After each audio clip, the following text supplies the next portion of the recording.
আমাদের দেশ নিয়ে যত ভাবি তারা তার চেয়ে বেশি ভাবে। কথা বুঝতেছেন না? আরো ভেঙে বলতে হবে। হ্যাঁ, আমরা আমাদের দেশ নিয়ে যত উদ্বিগ্ন, এদের আরো টেনশন বেশি। বলেন, আমাদের দেশে শান্তি আছে না নাই? আমরা হিন্দু মুসলিমে কখনো দাঙ্গা লাগে? আসতে বলেন কেন লাগে?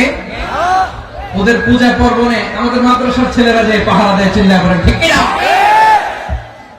আমাদের তাফসীর মাহফিলের সময় ওরা ডিস্টার্ব করে, বলবা যায় না।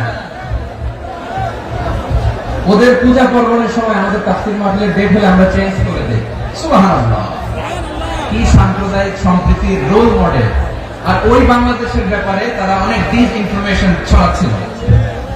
ভারতের অনেকগুলো গণমাধ্যম, আমি জেনারেলাইজ করব না, আমাদের প্রতিবেশী দেশের সব গণমাধ্যমকে আমি দোষ দিতে চাই না, অনেকগুলো গণমাধ্যম তারা ডিস ইনফরমেশন শেয়ার করেছে। ডিস ইনফরমেশন আর মিস ইনফরমেশনের পার্থক্য আছে। মিস ইনফরমেশন না জেনে ভুল বুঝে একটা মিথ্যা বা ভুল তথ্য ছড়িয়ে দেয়া, এটা ক্ষমা আছে, এটা কি আছে। আর ডিস ইনফরমেশন মানে ইচ্ছা করে, প্ল্যান করে, ম্যাপ করে, ছক এঁকে মিথ্যা, গুজব, রটনা সোশ্যাল মিডিয়ায় ছড়ানো, এটা ক্ষমা আছে। আওয়াজ করে বলেন, ক্ষমা আছে।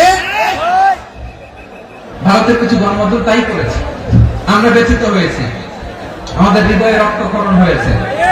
আমাদের প্রতিবেশী দেশকে বলতে চাই, আমাদের দেশ নিয়ে আপনাদের ভাবার দরকার নাই, নিজের চরকায় তেল দেন, নিজের দেশ নিয়ে ভাবেন। গত মাসের ভয়েস অফ আমেরিকার রিপোর্ট, বাংলাদেশে সংখ্যালঘু জনগোষ্ঠী আগের চেয়ে বেশি নিরাপত্তা পাচ্ছে।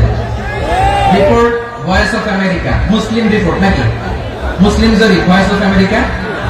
কথা বুঝে নাই বোধ হয়। ভয়েস অফ আমেরিকা কি আমাদের রিপোর্ট না? ভয়েস অফ আমেরিকার জরিপ, বাংলাদেশের সংখ্যালঘু জনগোষ্ঠী আগের চেয়ে ভালো নিরাপত্তা পাচ্ছে। শুধু এখানেই শেষ না, মাইক্রোসফটের একটা জরিপ শোনায় আপনাদেরকে। তারা সারা পৃথিবীতে গুজব, ভুয়া আর মিথ্যা নিউজ ছড়ানোতে কোন দেশ সেরা একটা রিপোর্ট করেছে। এর মধ্যে 1 নম্বরে এসেছে ভারতের নাম। মাইক্রোসফট তো মুসলমানরা চালায় না? কথা বোঝে নাই বোধ হয়। প্রতিবেশী দেশকে বলবো, আপনারা নিজের চরকায় তেল দেন, আপনারাও শান্তিতে থাকেন, আমাদেরকেও শান্তিতে থাকতে দেন। সব চেঞ্জ করা যায়, প্রতিবেশী চেঞ্জ করা যায় না। আমাদের ল্যান্ড তাদের ল্যান্ড, পাশাপাশি। আমরা চাই তারাও সুখে থাক, আমরাও সুখে থাকি, ঠিক কিনা?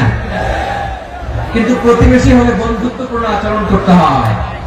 প্রতিবেশী যদি বন্ধু না হয়ে প্রভু হতে চায়, এরকম দানব প্রতিবেশী কেউ চায় না। ভারত যদি বন্ধুত্ব উপহার দেয়, আমরা বন্ধুত্ব দিব। কি বলেন?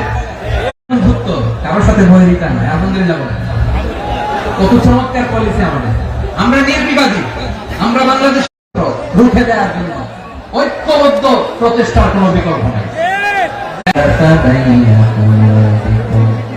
فأصبحتم بنعمته إخوانا وكنتم على شفا حفرة من النار فأنقذكم منها كذلك يبين الله لكم آياته لعلكم تهتدون الله أكبر আল্লাহ বলেন, ও গোলামেরা শোনো, ওয়াতাসিমু বিহাবলিল্লাহি জামিআ, ও আমার গোলামেরা সবাই মিলে আল্লাহর রশিকে আঁকড়ে ধরো। আল্লাহর রশি হলো ইসলাম, আল্লাহর রশি হলো কোরআন। আল্লাহ বললেন, কোরআনকে আঁকড়ে ধরো, ইসলামকে আঁকড়ে ধরো। একা একা আঁকড়ে ধরলে চলবে না, জামিআ, সবাই মিলে আঁকড়ে ধরো। এই আদেশটা আমাদের জন্য দান করেছেন কে? আল্লাহ তাআলার নির্দেশ। সবাই ভাই ভাই হয়ে গেলে তোমরা সবাই ছেলে ঐক্যবদ্ধ করে বিচ্ছিন্ন হওয়া যাবে না।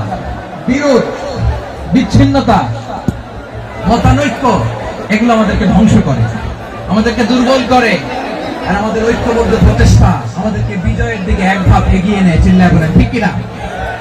এজন্য আল্লাহ বললেন, ওয়াতাসিমু বিহাবলিল্লাহি জামিআ, তোমরা আল্লাহর রশিকে আঁকড়ে ধরো, তোমরা ঐক্যবদ্ধ জীবন যাপন করো, তোমরা বিচ্ছিন্ন হয়েও না। বিচ্ছিন্ন হয়ে ঐক্যবদ্ধ হলে সেখানে কল্যাণ আছে না নাই? মাইকে কি সমস্যা হয়েছে কোনো? এবার ঠিক আছে প্রিয় ভাইরা, শেষ করে দেই না তাহলে?